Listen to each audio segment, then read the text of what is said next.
Hello everyone, आज के video में हम ड्रिवन सिंपल हार्मोनिक ऑसिलेटर के last topic quality factor and bandwidth को डिटेल में पढ़ेंगे। हिंदी में इसे विशेषता गुणांक और बैंड विस्तार भी कहते हैं। इससे पहले प्रीवियस वीडियो में हमने पावर के लिए रेजोनेंस को निकाला था और हाफ पावर पॉइंट्स को डिटेल में पढ़ा था और पावर की मैक्सिमम वैल्यू को कैलकुलेट किया था। उससे पहले हम एनर्जी, वेलोसिटी, ये सारी चीज़ों के रेजोनेंस को डिटेल में पढ़ चुके हैं। आज के वीडियो में हम पढ़ रहे हैं क्वालिटी फैक्टर एंड बैंडविड्थ। सबसे पहले हम क्वालिटी फैक्टर का फॉर्मूला लिख लेते हैं, उसके बाद उसे आगे सॉल्व करेंगे। क्वालिटी फैक्टर का फॉर्मूला होता है QE/P।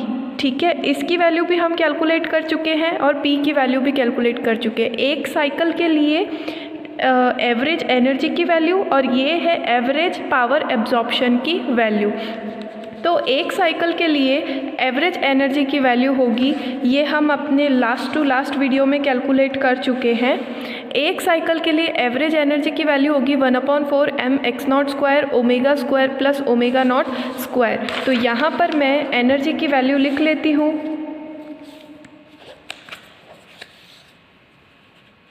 ओमेगा 1/4 यहाँ पर होगा mx02 omega square plus omega naught square. ये हम कैलकुलेट पहले कर चुके हैं। यहाँ पर हमें लिखनी है P की वैल्यू, यानी कि मैक्सिमम पावर एब्जॉर्प्शन की वैल्यू। तो उसके लिए हम क्या करेंगे, हमने जो अपने प्रीवियस वीडियो में पावर की वैल्यू कैलकुलेट की थी, ये वाली जो वैल्यू कैलकुलेट की थी, इसी को हमें थोड़ा सा आगे सॉल्व करना होगा। हम क्या करेंगे, यहाँ पर मैंने आपको बताया था कि हम एक बार x0 की वैल्यू रखेंगे, एक बार f0 की वैल्यू रखेंगे। x0 की वैल्यू रख करके हमने रिजोनेंस की कंडीशन निकाली थी। इस केस में अभी हम क्या करेंगे, जब हमें इसकी पर्टिकुलर वैल्यू चाहिए तब हम f0 को सब्सटीट्यूट करेंगे। तो यहाँ पर देखिए, मैं यहाँ पर आपको करके बताती हूँ साइड में। पहले मैं ये वैल्यू लिख लेती हूँ। यहाँ पर मैंने इस P की वैल्यू को लिख लिया है और प्रीवियस वीडियो में हमने x0 की वैल्यू को कैलकुलेट किया था। यहाँ से मैं f0 की वैल्यू निकाल सकती हूँ। f0 जो हो जाएगा उसके साथ ये सारी चीज़ें मल्टीप्लाई में आ जाएगी। तो एक f0 की जगह पर मुझे रखना है x0 इंटू m और ये पूरी चीज़ आ जाएगी अंडर रूट में omega naught square minus omega square का whole square plus 4r square omega square, और पीछे बचा हुआ है ओमेगा स्क्वायर r। और यहाँ पर नीचे भी मुझे क्या मिल जाएगी, सेम वैल्यू रूट के अंदर है। तो कुल मिला करके रूट से रूट वाली टर्म क्या हो जाएगी, कैंसिल हो जाएगी। ये टर्म इस टर्म से कैंसिल हो गई। तो मुझे यहाँ पर जो वैल्यू मिली है वो होगी, और यहाँ पर ये जो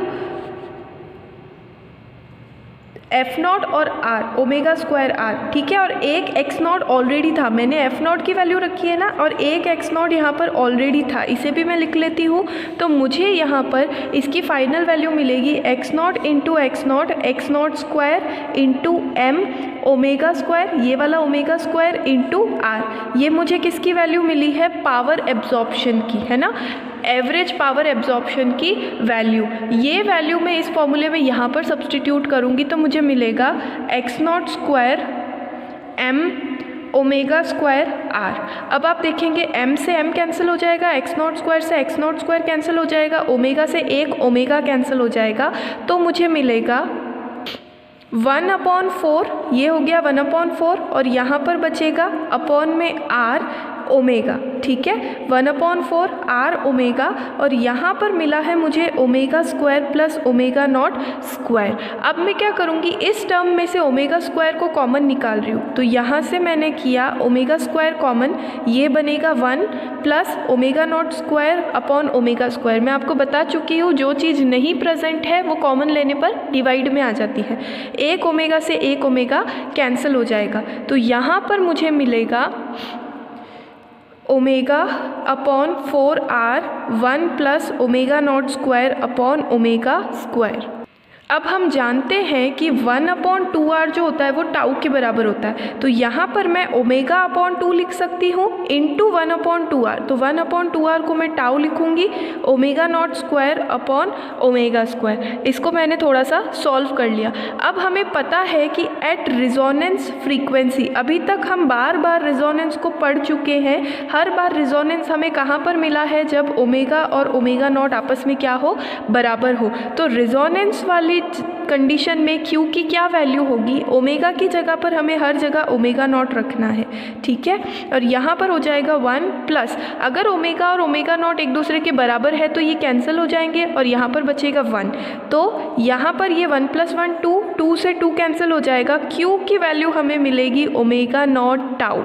ये है हमारा क्वालिटी फैक्टर का फॉर्मूला, ठीक है। और ये चीज़ हम कई बार पहले भी यूज़ कर चुके हैं, जहाँ हमने इसको डायरेक्टली यूज़ किया था। मैंने आपको बताया था कि क्वालिटी फैक्टर को हम ω0 टाउ लिखते हैं, ठीक है। ये है हमारा मेन फॉर्मूला, यानी हमने अपना फर्स्ट टॉपिक कंप्लीट कर लिया, क्वालिटी फैक्टर। अब हमें डिस्कस करना होगा बैंडविड्थ। तो उसके लिए हम एक कंडीशन लगाएंगे। क्या कंडीशन लगाएंगे, हम लिखेंगे एट हाफ पावर पॉइंट्स, यानी कल जो हमने अर्ध शक्ति बिंदुओं की बात की थी उसकी कंडीशन को हम लगाएंगे।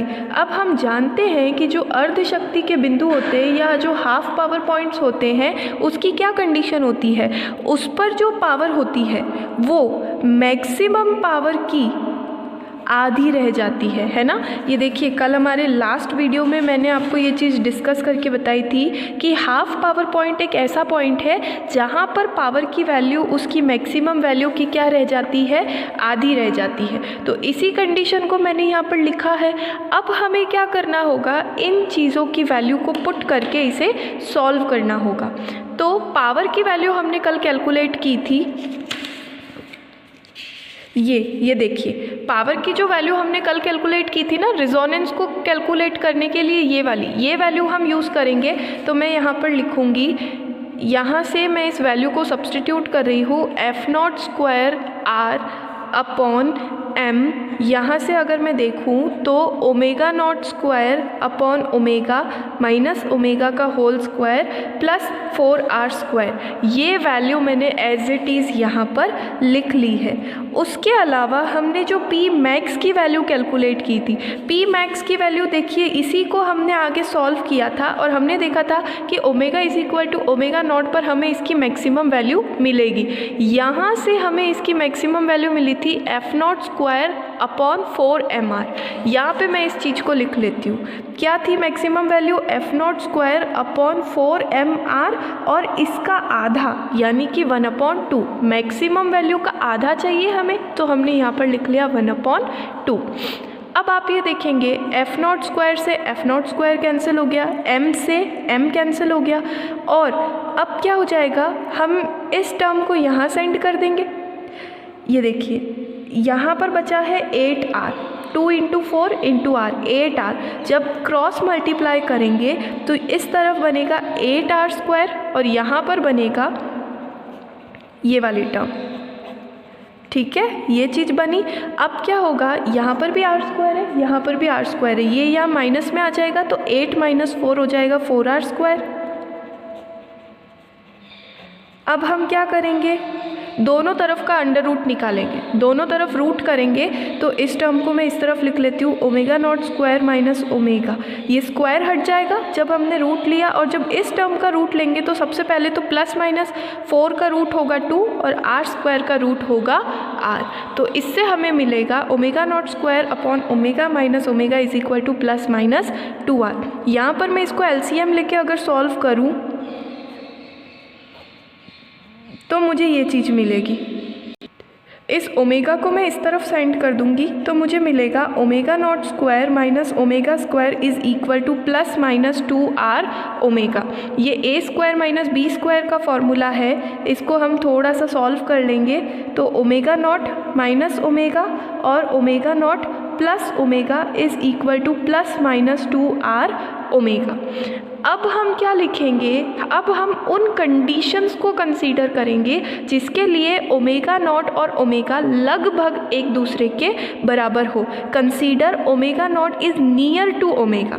उस केस में इनका सम 0 नहीं बनेगा, लेकिन यहाँ पर हम ओमेगा नॉट प्लस ओमेगा को 2 ओमेगा लिख सकते हैं। समझ में आया? अगर ये दोनों लगभग बराबर है तो ये इनके दुगुने के बराबर आएगा, 2 ओमेगा के बराबर आएगा। तो यहाँ से इस कंडीशन को सॉल्व करने पर मुझे मिलेगा ओमेगा नॉट माइनस ओमेगा, ये वाली चीज़ as it is, into 2 omega is equal to plus minus 2r omega.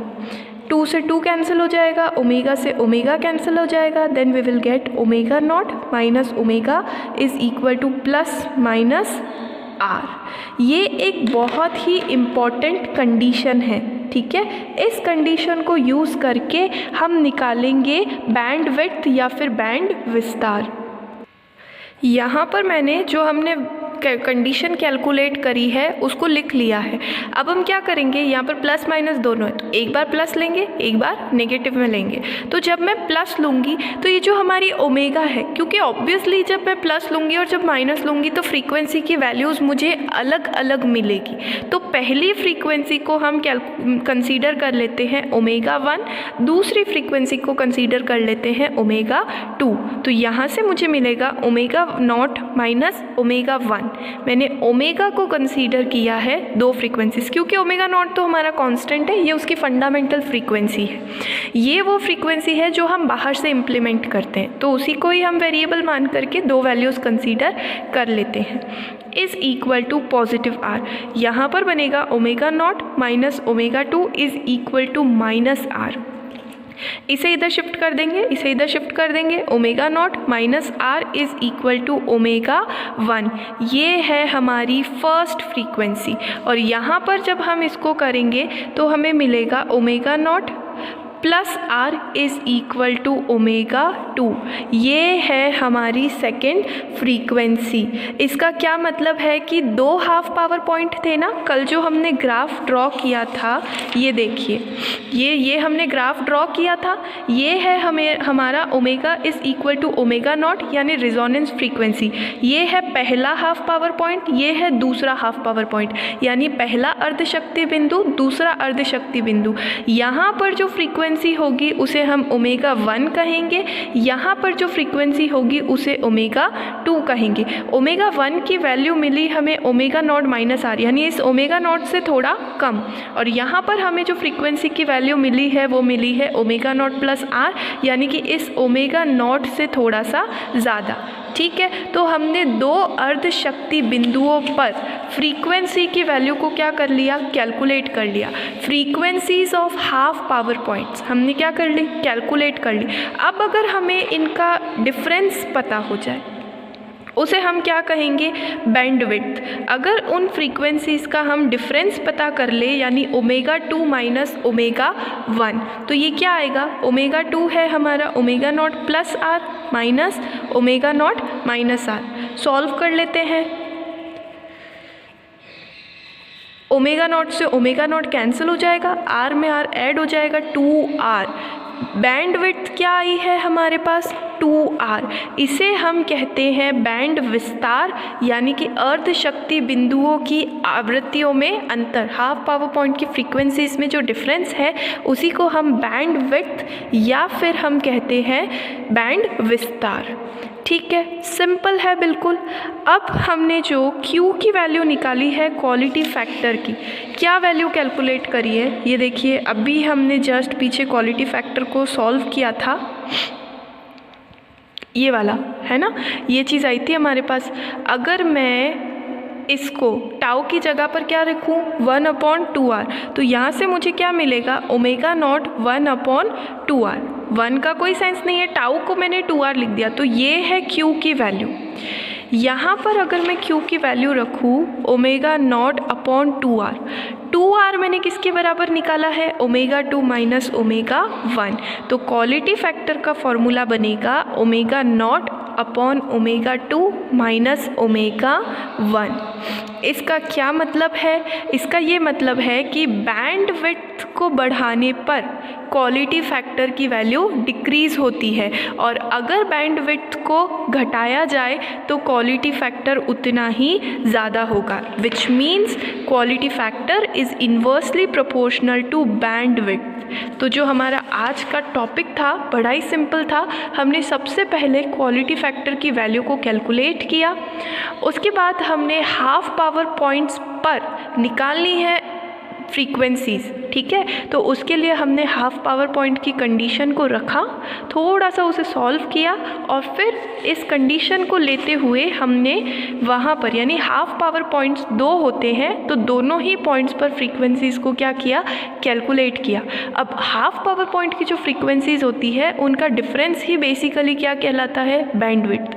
तो यहाँ से हमने बैंडविड्थ को क्या कर लिया, कैलकुलेट, और फिर हमने बैंडविड्थ और क्वालिटी फैक्टर में रिलेशन निकाला। तो हमें ये पता चला कि एक ड्रिवन सिंपल हार्मोनिक ऑसिलेटर के लिए, एक प्रणोदित दोलक के लिए जो क्वालिटी फैक्टर होता है वो बैंडविड्थ के इन्वर्सली प्रोपोर्शनल होता है। I hope you understand.